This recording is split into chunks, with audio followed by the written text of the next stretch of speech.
Ministro do Supremo Tribunal Federal, Alexandre de Moraes, relator da investigação sobre a tentativa de golpe de Estado, abriu prazo para a defesa dos 34 denunciados ontem pela Procuradoria-Geral da República, incluindo o ex-presidente Jair Bolsonaro.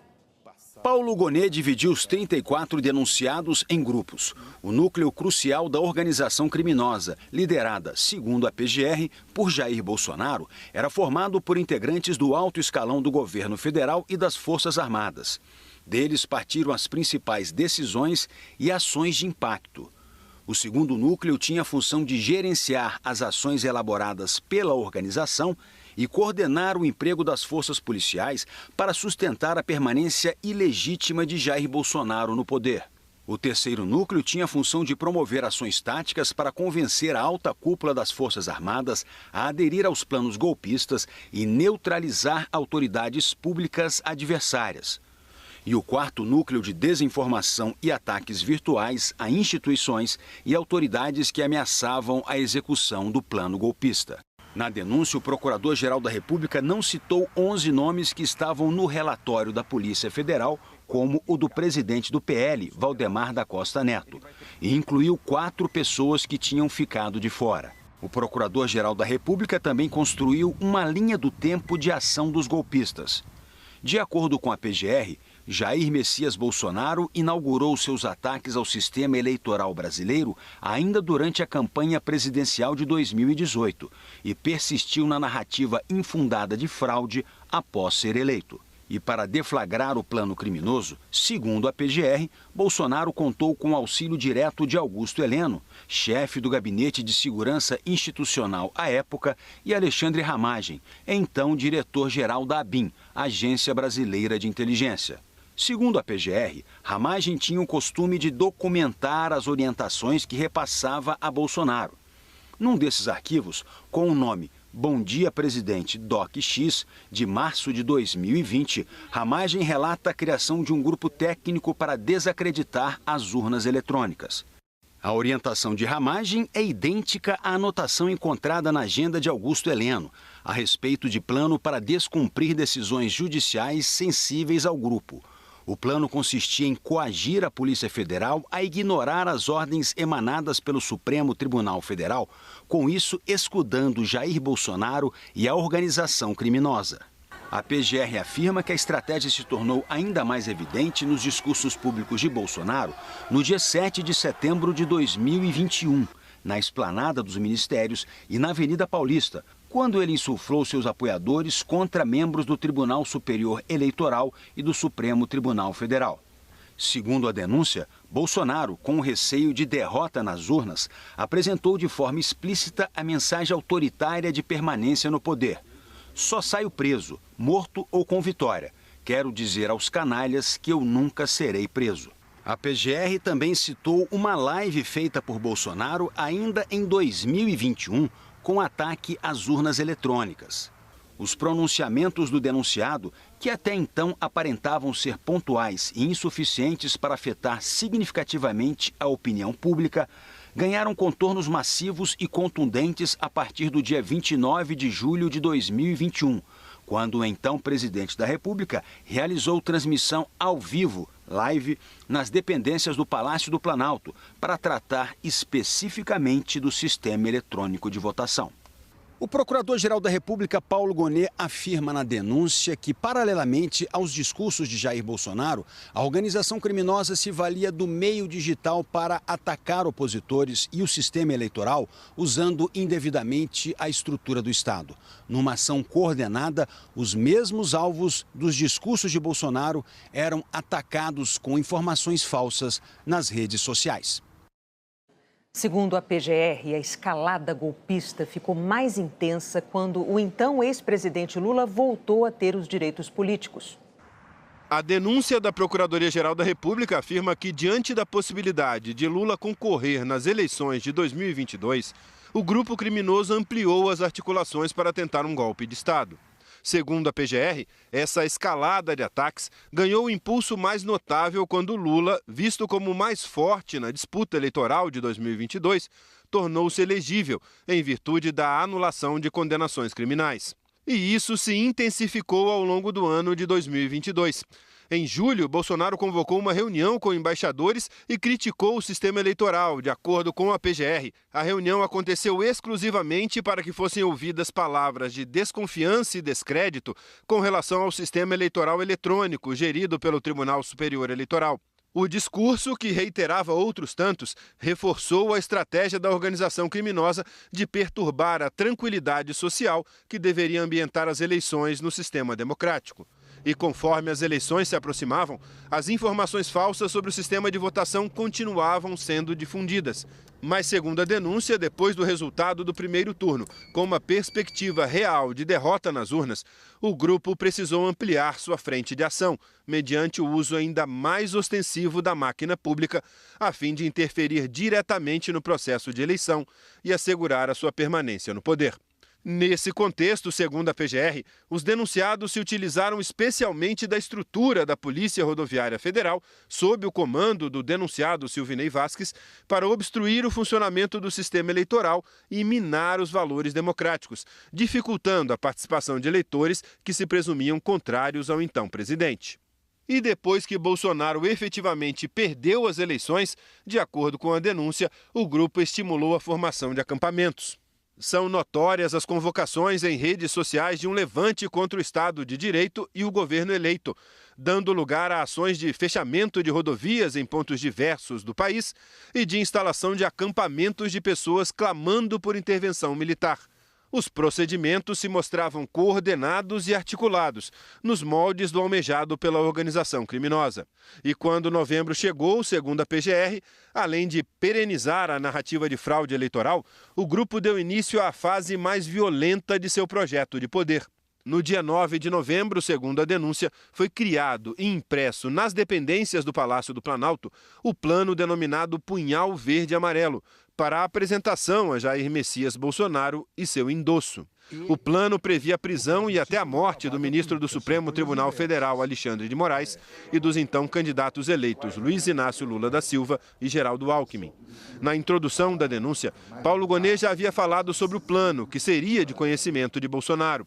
Os membros da organização criminosa estruturaram, no âmbito do Palácio do Planalto, plano de ataque às instituições com vistas à derrocada do sistema de funcionamento dos poderes e da ordem democrática, que recebeu o sinistro nome de Punhal Verde Amarelo.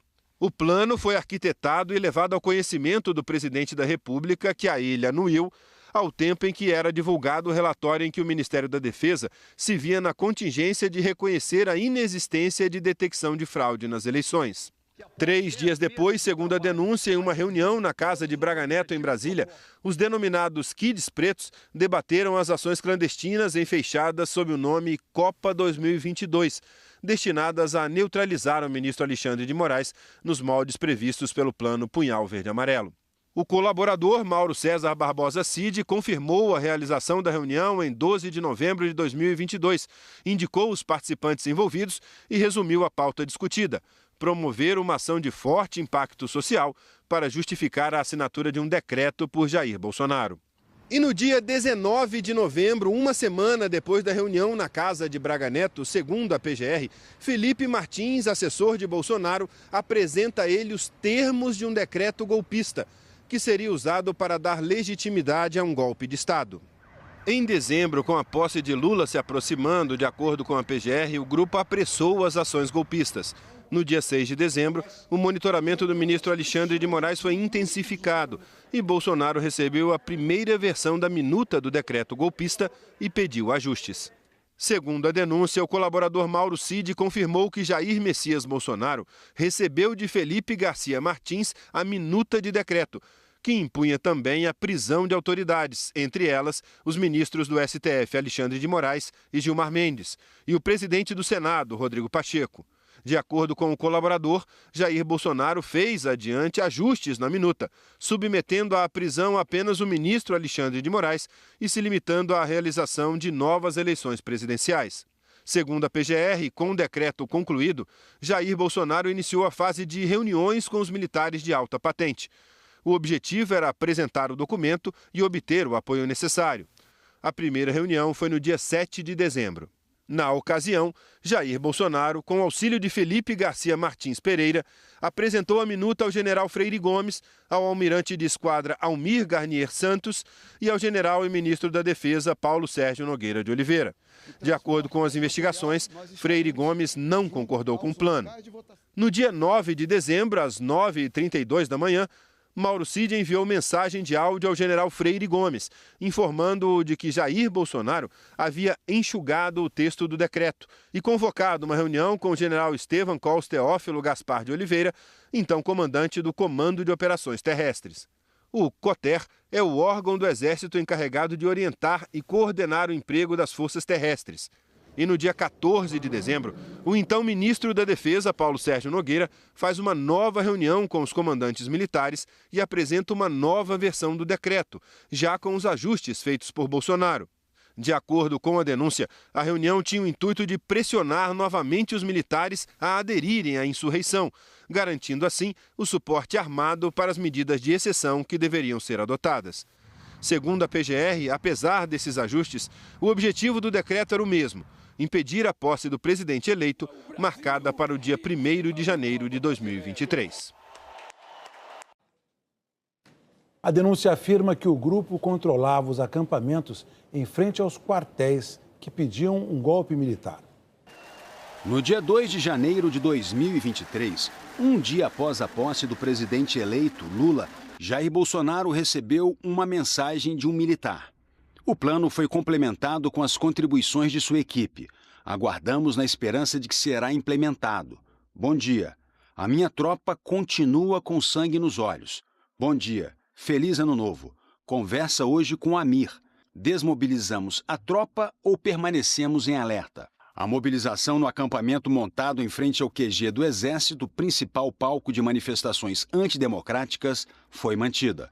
Segundo a PGR, o controle exercido pela organização criminosa sobre as manifestações populares era tão evidente que, em 4 de janeiro de 2023, Mauro Cid já manifestava ciência sobre o ato de violência que ocorreria poucos dias depois. O grupo aguardava o evento popular como a tentativa derradeira de consumação do golpe. Tanto que, uma vez iniciadas as ações de vandalismo, Mauro Cid comentou com a sua mulher: se o Exército Brasileiro sair dos quartéis, é para aderir. O procurador-geral Paulo Gonet também aponta que a invasão e a depredação das sedes dos três poderes em 8 de janeiro contou com a fundamental omissão da alta cúpula da Secretaria de Segurança Pública do Distrito Federal. Os relatórios de inteligência já indicavam, dias antes da invasão, a ameaça de atos violentos e da invasão de prédios públicos. A informação crítica, contudo, permaneceu restrita ao círculo mínimo dos denunciados, não alcançando as instâncias que poderiam ter tomado providências eficazes. A PGR afirma que o então secretário de Segurança Pública do DF, Anderson Torres, que foi ministro da Justiça do governo Bolsonaro, o secretário executivo da Secretaria de Segurança Pública, Fernando de Souza Oliveira, e a responsável pela inteligência da secretaria, Marília Ferreira de Alencar, já haviam aderido aos planos da organização criminosa desde muito antes, o que ficou evidente no pleito eleitoral de 2022, quando encargos no governo Bolsonaro coordenaram a utilização indevida da estrutura da Polícia Rodoviária Federal para obstaculizar o trânsito de eleitores às zonas eleitorais em regiões do Nordeste, onde detectaram votação mais expressiva em Lula da Silva. O Procurador-Geral da República, Paulo Gonet, ressaltou que o plano golpista não deu certo porque a alta cúpula do Exército respeitou a Constituição e se posicionou contra a ruptura institucional. É de ser observado que o próprio Exército foi vítima da conspirata. A sua participação no golpe foi objeto de constante procura e provocação por parte dos denunciados. Os oficiais generais que resistiram às instâncias dos indisciplinados sofreram sistemática e traiçoeira campanha pública de ataques pessoais, que foram dirigidos até mesmo a familiares. A PGR denunciou o ex-presidente Bolsonaro e os outros acusados por 5 crimes. Na denúncia, o procurador Paulo Gonet afirmou que a responsabilidade pelos atos lesivos à ordem democrática recai sobre a organização criminosa, liderada por Jair Bolsonaro. Os delitos descritos não são de ocorrência instantânea, mas se desenrolam em cadeia de acontecimentos, alguns com mais marcante visibilidade do que outros, sempre articulados ao mesmo objetivo: o de a organização, tendo à frente o então presidente da República, Jair Bolsonaro, não deixar o poder, ou a ele retornar pela força, ameaçada ou exercida, contrariando o resultado apurado da vontade popular nas urnas. O inquérito revela atentado contra a existência dos três poderes e contra a essência do Estado de Direito democrático. O documento apontou o núcleo central da ação. Integrantes do alto escalão do governo e das Forças Armadas formaram o núcleo crucial da organização criminosa. Jair Bolsonaro, Alexandre Ramagem, o ex-diretor-geral da ABIN, almirante da reserva Almir Garnier Santos, que comandava a Marinha, o ex-ministro da Justiça Anderson Torres, Augusto Heleno, ex-ministro do Gabinete de Segurança Institucional, Paulo Sérgio Nogueira, ex-comandante do Exército e ex-ministro da Defesa, e Braga Neto, que foi ministro da Casa Civil e da Defesa e candidato a vice-presidente na chapa de Bolsonaro à reeleição. Jair Bolsonaro e aliados foram denunciados por organização criminosa armada, que prevê pena de 3 a 8 anos de prisão. A PGR ressaltou que a natureza estável e permanente da organização criminosa é evidente em sua ação progressiva e coordenada, que se iniciou em julho de 2021 e se estendeu até janeiro de 2023. As práticas da organização caracterizaram-se por uma série de atos dolosos ordenadas à abolição do Estado Democrático de Direito e à deposição do governo legitimamente eleito. A denúncia aponta outros 4 crimes: tentativa de abolição violenta do Estado Democrático de Direito, que prevê de 4 a 8 anos de prisão. A denúncia destacou que a decisão dos generais, especialmente dos que comandavam regiões, e do comandante do Exército de se manterem no seu papel constitucional foi determinante para que o golpe, mesmo tentado, mesmo posto em curso, não prosperasse. Mas crime houve, pondera o PGR Paulo Gonet, citando artigos do Código Penal que tipificam atentado contra as instituições democráticas. A tentativa é o fato punível descrito na lei. Ainda segundo o documento, os denunciados minaram em manobras sucessivas e articuladas os poderes constitucionais diante da opinião pública e incitaram a violência contra as suas estruturas. As instituições democráticas foram vulneradas em pronunciamentos públicos agressivos e ataques virtuais, proporcionados pela utilização indevida da estrutura de inteligência do Estado. O ímpeto de violência da população contra o poder judiciário foi exacerbado pela manipulação de notícias eleitorais baseadas em dados falsos. Ações de monitoramento contra autoridades públicas colocaram em risco iminente o pleno exercício dos poderes constitucionais. Golpe de Estado, tentar depor por meio de violência ou grave ameaça o governo legitimamente constituído. A pena vai de 4 a 12 anos de prisão. De acordo com o PGR, a organização criminosa seguiu todos os passos necessários para depor o governo legitimamente eleito. Dano qualificado pela violência e grave ameaça contra o patrimônio da União, com pena de 6 meses a 3 anos de prisão. E deterioração de patrimônio tombado, com 1 a 3 anos de reclusão.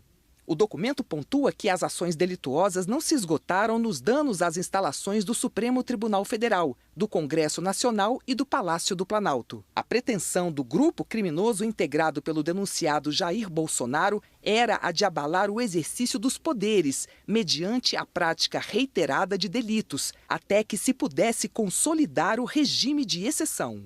A acusação contra o ex-presidente Bolsonaro e aliados será julgada pela primeira turma do Supremo Tribunal Federal, formada pelos ministros Carmen Lúcia, Luiz Fux, Alexandre de Moraes, Flávio Dino e Cristiano Zanin, que é o presidente do colegiado. A data do julgamento será marcada por Zanin após o relator Alexandre de Moraes liberar o caso para análise. Não há prazo. Se a denúncia for aceita, os acusados viram réus e passam a responder pelos crimes.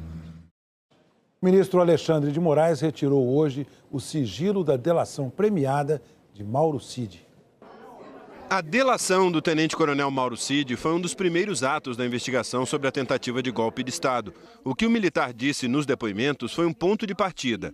E cada trecho, segundo a Polícia Federal, teve que ser confirmado pelas investigações. O ministro Alexandre de Moraes afirmou em despacho que decidiu levar a delação a público por considerar que, após o oferecimento da denúncia pela Procuradoria-Geral da República, não havia mais razão para manter o sigilo. Os depoimentos de Mauro Cid trazem detalhes reveladores dos fatos investigados ao longo do inquérito pela PF. Por exemplo, como foram, na versão apresentada por Cid, as reuniões do então presidente Jair Bolsonaro com aliados e com a cúpula das Forças Armadas para discutir medidas para permanecer no poder e impedir a posse de Lula. Na delação, Mauro Cid disse que as pessoas que visitavam o então presidente formavam 3 grupos distintos. Um grupo bem conservador, de linha bem política, que aconselhava o presidente a mandar o povo que estava acampado em frente a quartéis do Exército para casa. Cid disse que faziam parte desse grupo, por exemplo, o senador Flávio Bolsonaro, filho do então presidente, e o senador Ciro Nogueira, então ministro da Casa Civil. Segundo Mauro Cid, outro grupo era formado por pessoas moderadas, que apesar de não concordar com o caminho que o Brasil estava indo, entendiam que nada poderia ser feito diante do resultado das eleições e que qualquer coisa em outro sentido seria um golpe armado. Esse grupo, de acordo com a delação, era subdividido entre generais da ativa que tinham mais contato com Bolsonaro, como, por exemplo, o general Freire Gomes, então comandante do Exército, e entre aqueles que defendiam que Bolsonaro devia sair do país. Por fim, havia um terceiro grupo denominado por Mauro Cid como radicais, e que também era dividido em 2 grupos. Os menos radicais queriam achar uma fraude nas urnas. Mauro Cid disse que integravam essa ala, por exemplo, o deputado Eduardo Pazuello, general da reserva e ex-ministro da Saúde de Bolsonaro, e Valdemar Costa Neto, presidente do PL. Já o segundo grupo de radicais, segundo Cid, era a favor de um braço armado, que gostariam de alguma forma incentivar um golpe de Estado e que queria que Bolsonaro assinasse o decreto do golpe. De acordo com a delação, não era um grupo organizado, mas pessoas que se encontravam esporadicamente com Bolsonaro, entre elas o deputado federal Eduardo Bolsonaro, filho do ex-presidente, e a ex-primeira-dama Michele Bolsonaro. Mauro Cid confirmou que o assessor Felipe Martins levou a Bolsonaro uma minuta com um decreto golpista que determinava diversas ordens, que prendia todo mundo. E que o ex-presidente recebeu o documento, leu e alterou as ordens, mantendo apenas a prisão do ministro Alexandre de Moraes e a realização de novas eleições devido à fraude no pleito. Segundo a delação, a nova minuta foi apresentada por Bolsonaro aos então comandantes das Forças Armadas no Palácio da Alvorada para pressionar as Forças Armadas, para saber o que estavam achando da conjuntura. Segundo as investigações, o almirante Garnier Santos, então comandante da Marinha, aceitou participar do plano golpista e colocou tropas à disposição. Já o general Freire Gomes, comandante do Exército, e o brigadeiro Carlos Almeida Batista Júnior, comandante da Aeronáutica, se negaram a participar da trama. Cid disse que Freire Gomes ficou irritadíssimo quando o almirante colocou as tropas à disposição do golpe. Sobre Freire Gomes, Mauro Cid afirmou ainda que ele não concordava como as coisas estavam sendo conduzidas. No entanto, entendia que não caberia um golpe de Estado, pois as instituições estavam funcionando, que não foi comprovada fraude nenhuma e que não cabia às Forças Armadas realizar o controle constitucional. Segundo Mauro Cid, Freire Gomes dizia que estavam romantizando o artigo 142 da Constituição e que tudo o que acontecesse seria um regime autoritário pelos próximos 30 anos decorrente de um golpe militar.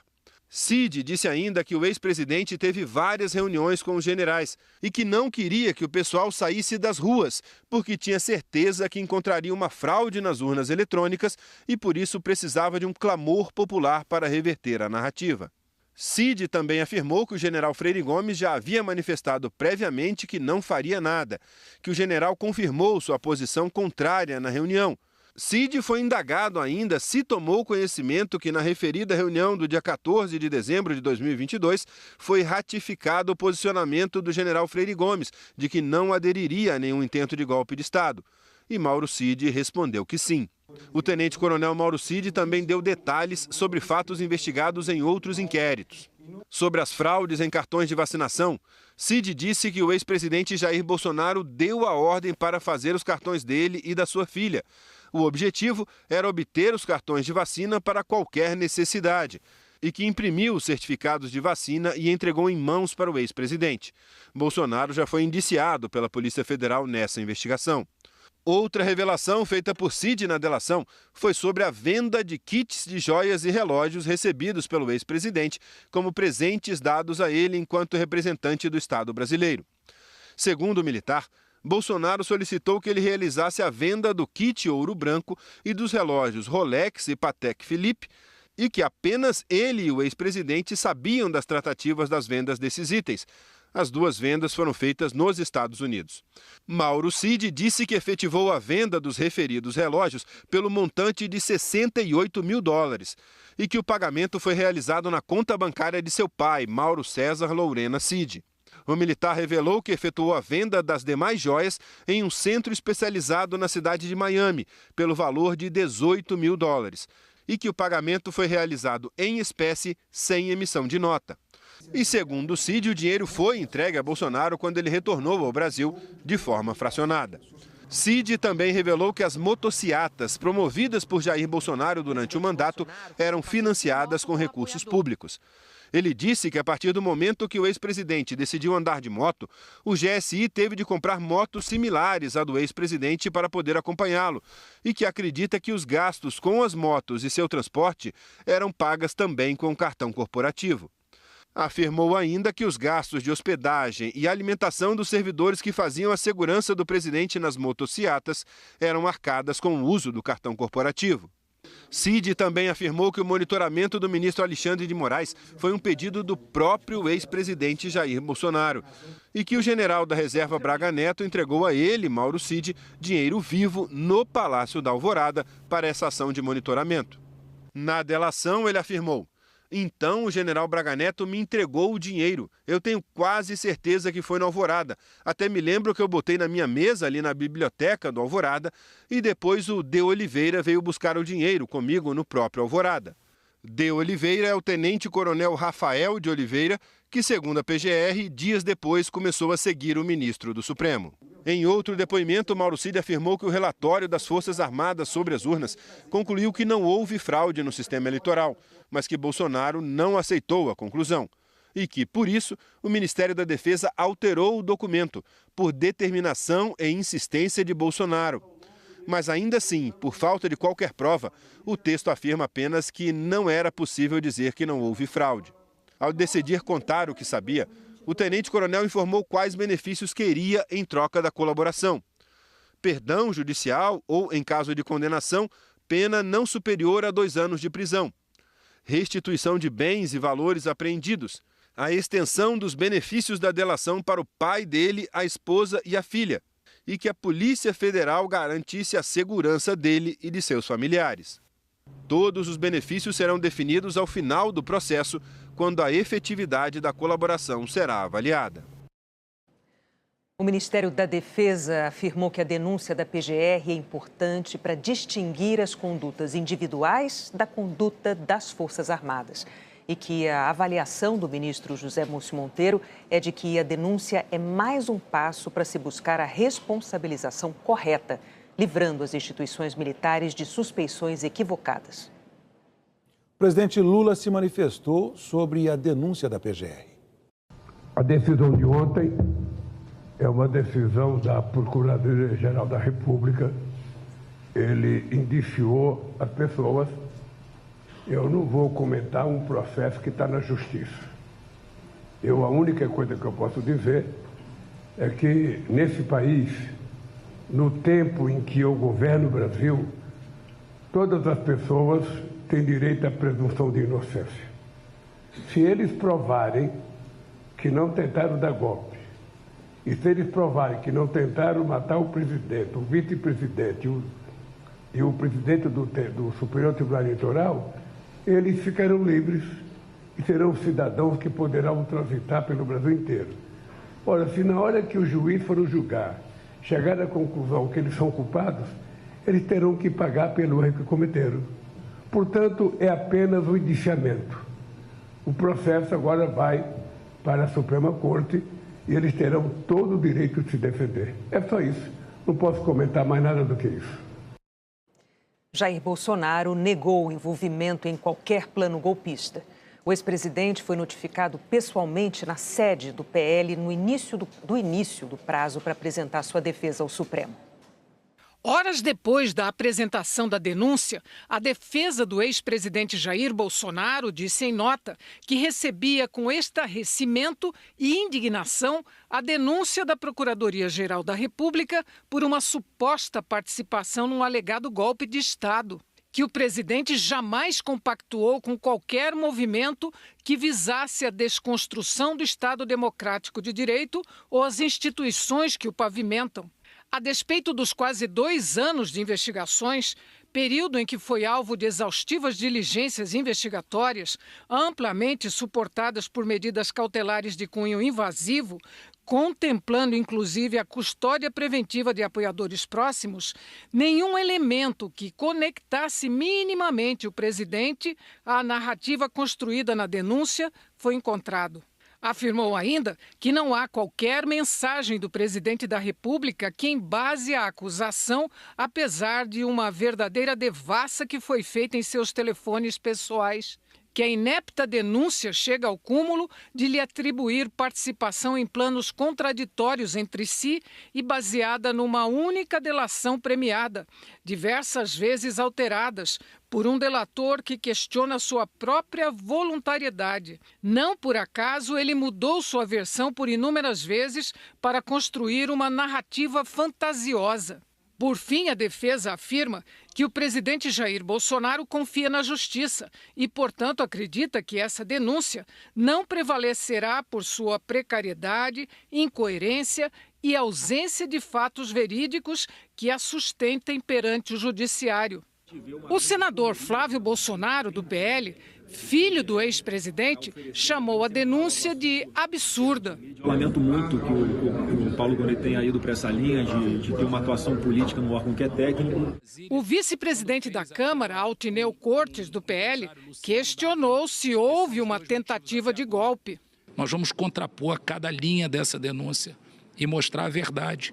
Eu defendo o diálogo entre as instituições, eu defendo a justiça, eu tenho fé em Deus que a verdade vai prevalecer. E nós vamos contrapor cada linha dessa denúncia. Hoje cedo, Bolsonaro reuniu aliados no apartamento do líder do PL, deputado Coronel Zucco. Foi nesse encontro que Bolsonaro alinhou o discurso da oposição. Mas ele não falou com a imprensa. Saiu pela garagem do prédio. Coube aos líderes fazer as declarações e ler o texto escrito sob a orientação de Bolsonaro. O manifesto foi no Salão Verde da Câmara. Parlamentares chamaram a denúncia de peça de ficção. Afirmaram que políticos de direita têm sido perseguidos e pediram a votação do projeto que anistia os acusados pelos atos de 8 de janeiro. O líder do PL, senador Rogério Marinho, disse que o processo que investiga Bolsonaro é inconstitucional e que a sociedade brasileira precisa de mais justiça. No momento que estamos vivendo, eu diria da distopia que o Brasil passa, onde claramente há uma hipertrofia de um poder sobre os demais. Eu diria até uma invasão de direitos fundamentais e constitucionais dos cidadãos brasileiros. Nós afirmamos que este processo é inconstitucional. Primeiro porque atenta contra a dignidade das pessoas, do cidadão, contra o ordenamento jurídico, contra o princípio do juiz natural, contra o princípio da dignidade humana, contra a liberdade de expressão e de opinião. Nós, senhores deputados e sociedade, não somos favoráveis à depredação, ao vandalismo, à invasão de prédios públicos. Nós achamos que quem fez e foi provado através da individualização das culpas deve ser responsabilizado, mas não com 17 anos, mas não com 14 anos, mas não com 15 anos. Por isso, peço que reflitam a respeito do que estamos conversando aqui e da necessidade de entendermos que a sociedade brasileira precisa sim de pacificação, precisa sim de conciliação, mas precisa sobretudo de justiça. O presidente do Senado, Davi Alcolumbre, disse hoje que o projeto sobre anistia não é o assunto dos brasileiros. Ou tem que nós estamos debatendo. Quando a gente fala desse assunto todo instante, a gente está dando de novo a oportunidade de nós ficarmos na nossa sociedade dividindo um assunto que não é o assunto dos brasileiros. O advogado de Braga Neto disse que a denúncia é fantasiosa, a delação de Mauro Cid mentirosa e que vai requerer a soltura de seu cliente. Nós vamos, evidentemente, pedir a liberdade do general Braga Neto e nós vamos mostrar com documentos, com argumentos, que a colaboração apresentada, feita pelo senhor Cid, ela é mentirosa.